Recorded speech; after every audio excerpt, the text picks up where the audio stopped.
I fell for you. Oh, I regret for losing. Students, पिछले class में हम लोगों ने देखा था क्लोज्ड पैक्ड स्ट्रक्चर के बारे में, और उसमें हम लोगों ने एक चीज़ देखा कि during the close packing there are some voids generated. These voids are actually the empty space. These are the actually empty space. So void को हम डिफाइन कर सकते हैं कि during the close packing some empty spaces generated and these empty spaces are called voids. And voids were two types. These are octahedral void and tetrahedral wired.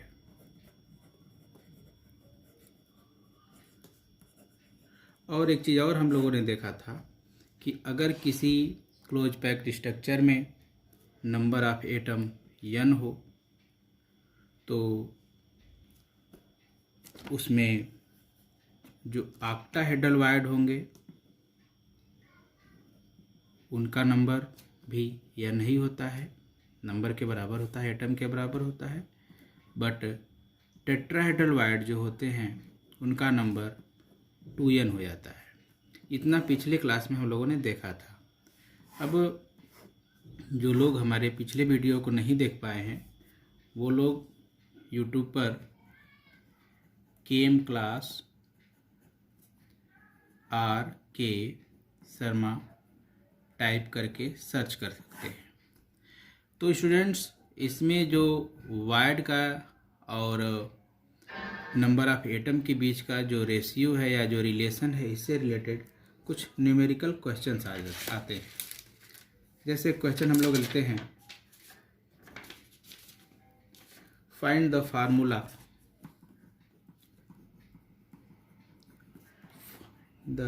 Formula of a compound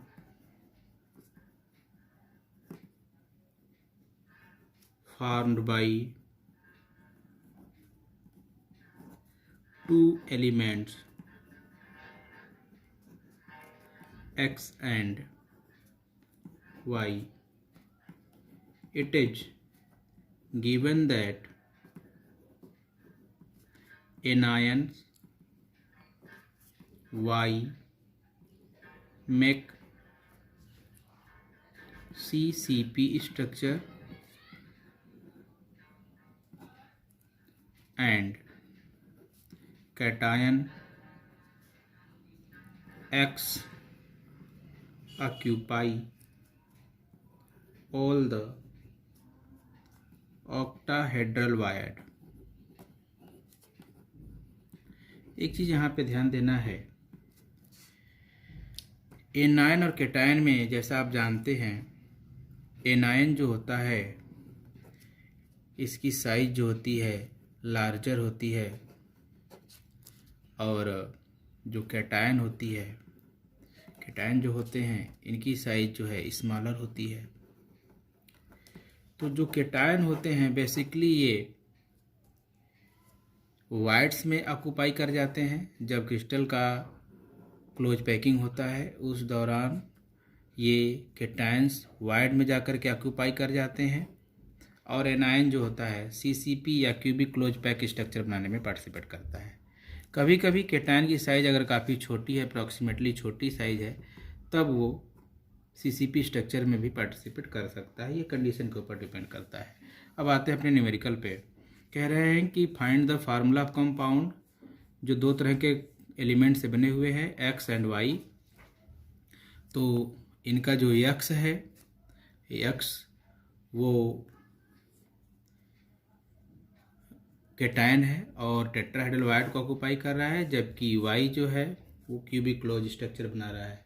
तो हम ये suppose कर लेते हैं, consider कर लेते हैं कि जो Y है वह नंबर ऑफ एनायंस उसके कितने हैं, वह Y क्या है, एनायन है, और इसके जो नंबर हैं, नंबर ऑफ आयंस वो कितने हैं, कैपिटल N है। तो जैसा कि रेशियो था पीछे से कि अगर नंबर ऑफ एटम n हो तो ऑक्टाहेड्रल वायड भी n होंगे।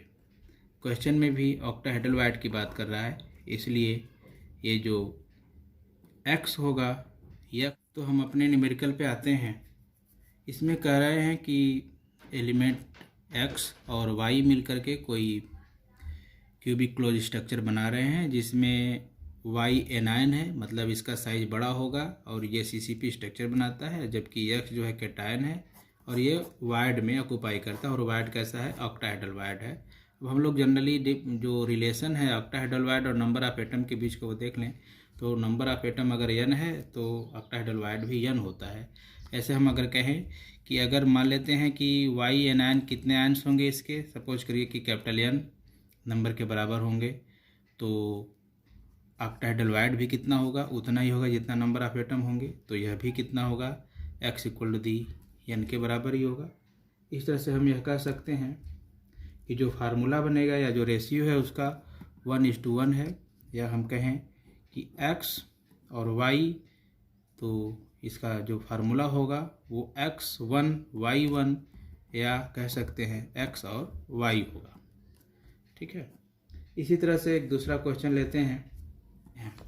एग्जाम्पल कह रहा है कि atoms of element B form HCP और CCP lattice and those of the elements A occupy 2/3 of tetrahedral void, find the formula of compound.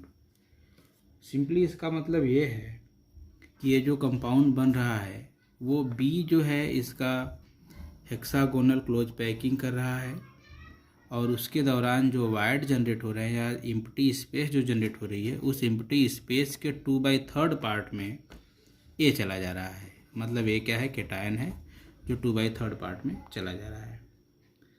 अब इसको हम लोग सॉल्व करने के लिए क्या करें कि सबसे पहले हम देखते हैं रिलेशन कि टेट्राहेड्रल वायड और नंबर ऑफ एलिमेंट के बीच में क्या रिलेशन है। तो अगर नंबर ऑफ एलिमेंट n है सो टेट्राहेड्रल वायड जो होंगे वो 2n होंगे। तो हम ये लेट कर लेते हैं कि B equal to the capital N है। तो इस दौरान जो टेट्राहेड्रल वायड बनेगा वो कितना हो जाएगा, 2n बनेगा। लेकिन इस 2n का केवल 2/3 पार्ट, यहाँ से देखिए केवल 2/3 पार्ट ही ऑक्यूपाई हो रहा है। इसलिए टेट्राहेड्रल वायड ये जो B जाएंगे, जो A जाएगा, A का पार्ट कितना होगा 2/3 into 2n equal to the 4/3n। अब हम इसको जैसे हर बार सॉल्व करते हैं वैसे कर दें।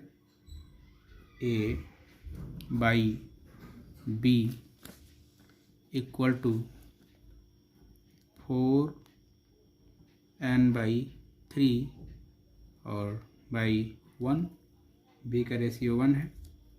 सो इक्वल टू दी ये क्या हो जाएगा 4/3, और इस तरह से जो फार्मूला बनेगा A4B3 बन जाएगा। ये आपका आंसर हो जाएगा। अब मान लीजिए कि क्वेश्चन में इसको थोड़ा सा चेंज करता है और ये 2/3 ऑफ टेट्राहेड्रल वायड की जगह पे सपोज कर लेते हैं 2/3 की जगह पे क्वेश्चन में दे दिया 1/3 और टेट्राहेड्रल की जगह पे कर दे ऑक्टाहेड्रल कर दे। Let us suppose that in the question is like that those of element A occupy 1/3 of octahedral void. So ऐसे केस में क्या होगा कि ऑक्टाहेड्रल वायड होने की वजह से इसका जो नंबर ऑफ एटम होगा वो n ही होगा। तो इसको हम सॉल्व करने का देखते हैं तरीका। So B equal to the n, number of atom B जो है उसके बराबर होंगे n के बराबर। लेकिन जो A है, ए इक्वल टू दी भी n ही होगा। और अकॉर्डिंग टू द क्वेश्चन इस n का 1/3 पार्ट यूज होगा, मतलब कि 1/3 into n, so equal to the हो जाएगा 1/3 n। अब ये फार्मूला लिख लेते हैं हम लोग, a/b, so equal to the 1/3/1 equal to the 1/3। इस तरह से फार्मूला बन जाएगा a1b3। या इस ऑक्टाहेड्रल की जगह पर टेट्राहेड्रल कर दे तब क्या होगा, उसको भी देख लेते हैं। अगर टेट्राहेड्रल कर देगा तो b equal to the n पर a equal to the 2n हो जाएगा, और इसका 1/3 तो 1/3 into 2n equal to 2/3 n। अब हम लोग लिखें इसे a/b equal to 2/3/1 equal to the 2/3, मतलब कि a2b3। ये फार्मूला बन जाएगा a2b3। इस तरह से बहुत सारे न्यूमेरिकल प्रॉब्लम्स को हम लोग बहुत ही इजी तरीके से सॉल्व कर सकते हैं। आप लोग अपने से भी कुछ कोशिश करें न्यूमेरिकल्स लगाने की, और बड़े ही अच्छे क्वेश्चंस आते हैं, ये बोर्ड में आते हैं, इजी हैं, और अच्छे समझने की कोशिश करें। अगर कोई समस्या आती है तो कमेंट करें। वीडियो पसंद आ रही है तो लाइक भी कर दें और अपने मित्रों को शेयर भी करें, साथ ही साथ चैनल को सब्सक्राइब करें।